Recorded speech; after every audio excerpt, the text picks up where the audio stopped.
Have you ever seen a fight sequence in a movie and thought, wow, that's cool? Well, the people who create those action-packed sequences are called fight choreographers and fight directors. Not only does it take a lot of skill, but a lot of historical knowledge as well. Today we're at Rapier Wit to learn about what it takes to be an ancient fighter. Hey Cookie fans, Adriana here with Arts and History, my love, and I actually want to talk some history with Todd Campbell. Todd, what's your process? How do you get from one to awesome fight?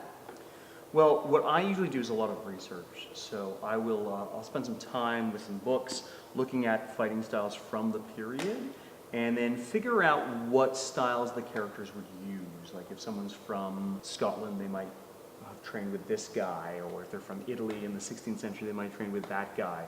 I'm really lucky being a fight director now because we have such a wealth of knowledge from historical martial artists who have found all these old books and manuals and reinterpreted them and reinvigorated those systems. So I've got a lot of resources to choose from.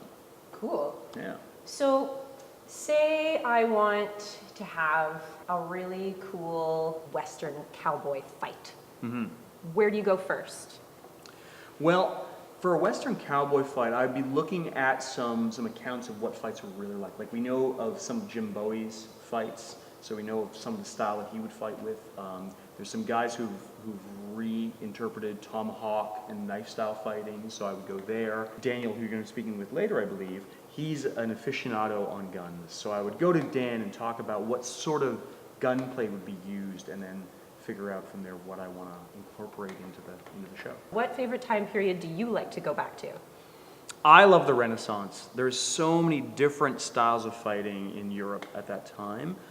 There's the rapier, the queen of swords as far as I'm concerned. The manuals from that period, the pictures we find in them are beautiful, and then the descriptions of how you look at the technique and you break it down is so specific.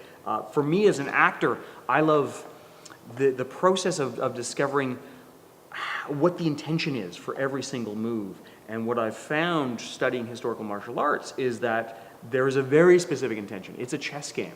I am planning my moves 2-3 moves in advance and reacting off of what you're doing, but I'm setting myself up so that you do something in a very predictable manner so that I can come up with a response to it.